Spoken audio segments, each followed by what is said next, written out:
So today, instead of talking about films and cultural observations, we are actually going to focus to extend the topic a little bit and focus on my experience when I visited Seoul in June. So as some of you might know, I actually have another full-time job. So I work as somebody who organizes book fairs. What I do mainly is I organize book fairs in Taipei and in some other countries around the world, including Seoul in Korea, Frankfurt in Germany, and Mexico as well. Therefore, sometimes I go on business trips, and I had this opportunity to go to Seoul in June, which is like already 3 months ago. So the book fair that we attended in Seoul was obviously called Seoul International Book Fair, and it's a little bit like the Taipei International Book Exhibition. If you have been to the Taipei International Book Exhibition, then you might have experienced going to different publishing houses and buying books directly from them.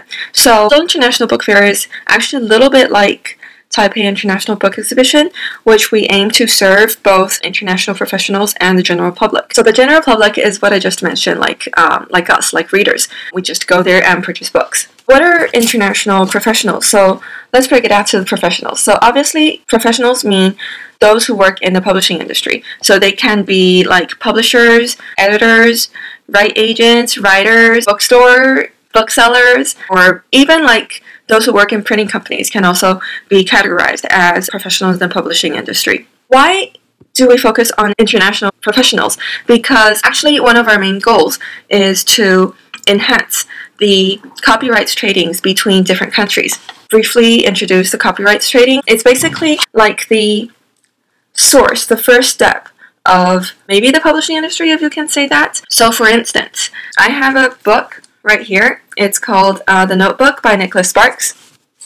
So if I'm a publisher or if I'm a rights agent and I happen to come across this book in a book fair and I really like the story and I want to bring it back into Taiwan, I want to have it translated into Chinese and have Taiwanese readers read it, then I would need to buy the copyright from its original publisher.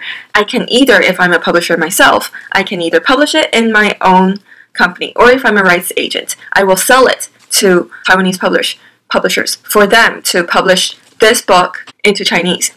And that's how you get to read different translated books from different countries. Why is copyrights trading so important right now? I'm not a professional, so maybe I'm not in a good spot to say this, but according to my observations after 2 years in this role, I think it's because like people don't read as much now, so publishing houses don't actually profit as much just by selling books. Therefore, they will have to actually profit by selling their copyrights. So copyright sellings or tradings does not only happen between like different translations in different countries, it can also happen between like books and turning it into a movie or a TV series or so on. So that's basically the basics of what I'm doing. There are actually 2 different target groups. One of them are the professionals and one of them are the general public. So they're basically 2 types of things I do. First of all, I need to sort of like serve the professionals, not actually, serve them, but I will have to create a platform in which publishers from different countries, for instance, publishers from Taiwan, can have meetings with publishers from other countries. And these meetings are, of course, for like the bargainings of different copyrights of different books. And I also sometimes have to arrange events for, to create this opportunity for publishers from different places to get to know each other, to exchange new ideas, or to update each other. It's simply like a networking event in hopes of like enhancing the possibilities of them actually having copyrights tradings. My second target is, of course, the general public. So in Taiwan, I don't really deal with that part, but if I'm on business trips, sometimes we organize like different events if there happen to be like an illustrator or a painter with us. So we would invite him or her to draw on our booth so that it might attract like readers who are interested. Or sometimes we also prepare small giveaway gifts, for instance, postcards or small notebooks and so on. And sometimes we collaborate our giveaways with illustrators or painters or comic artists as a means of promoting the works of Taiwanese artists to like readers abroad. So this is not actually directly helpful in helping the publishing houses to do the tradings, but it somehow, at least that's what I think. We hope that it can help gain like attention at least of Taiwanese like works in the international stage. Yeah, that's basically what I do. So mostly, since I'm not that familiar with getting in touch with the general public, so my job is more towards the professional trade fairs. Like, we're not there for retailing, we're not there for like selling books, but we are there to help like publishers or maybe even like film companies to have rights trading. So that is the main point, that why we go to different places, attend different book fairs, and that is basically the main goal of my job. Yeah, so that's basically it about Seoul International Book Fair, and a little bit about Korea, considering my own observations. I know I might be a little bit biased because I'm actually not a fan of Korea, so for those who really like Korea a lot, please don't feel offended because it's just my really superficial observations and understandings. So first of all, I want to say that even though this is my second time in Seoul, but during my first trip to Seoul, I didn't actually have the chance to walk around and see the city as much. So as the second time being in Seoul, I spent like 2 or 3 days going around the city, like, yeah, taking my time and looking around. So first of all, I was pretty amazed by the integration of the traditional and the modern.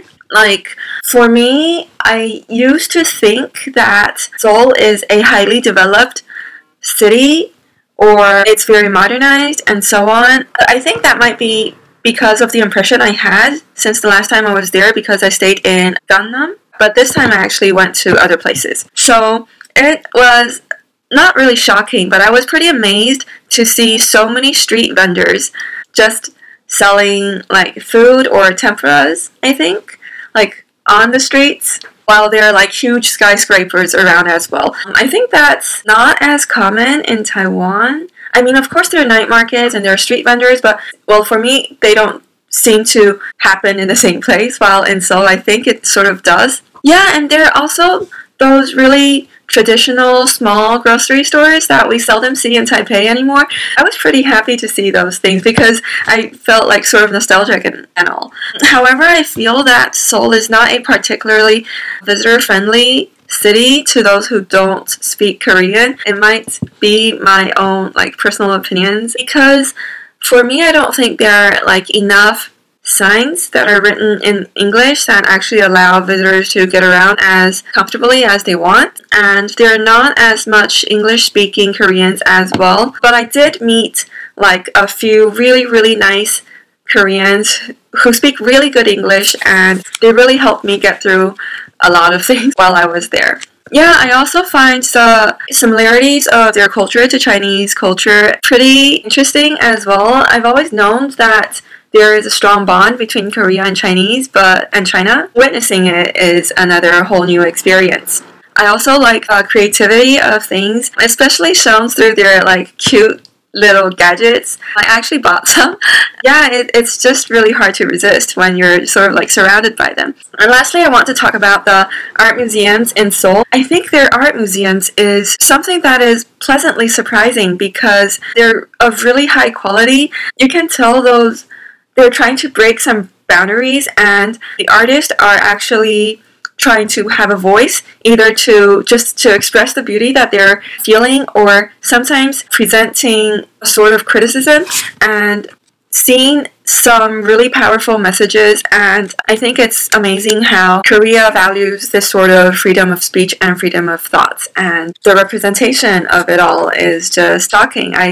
This is something that I haven't been expecting, and it's really a pleasure. So yeah, so that's basically about for today's video. I hope you don't find it too boring, even though I've been talking a lot of my job. Yeah, so anyways, before we end, there are a few questions for you to answer. First of all, which is the city that I went to? What is the name of the book fair that I attended? And secondly, what are some of the things that I do in my job? Like, who are my target audiences, if you may? And what is the main goal that or at least my job requires me to achieve? Lastly, if you have been to Korea or Generally, can you please share what you think of Korea with me? Okay, so those are the 3 questions. So for today, thank you so much for being here again, and yeah, hope to see you soon. Bye bye.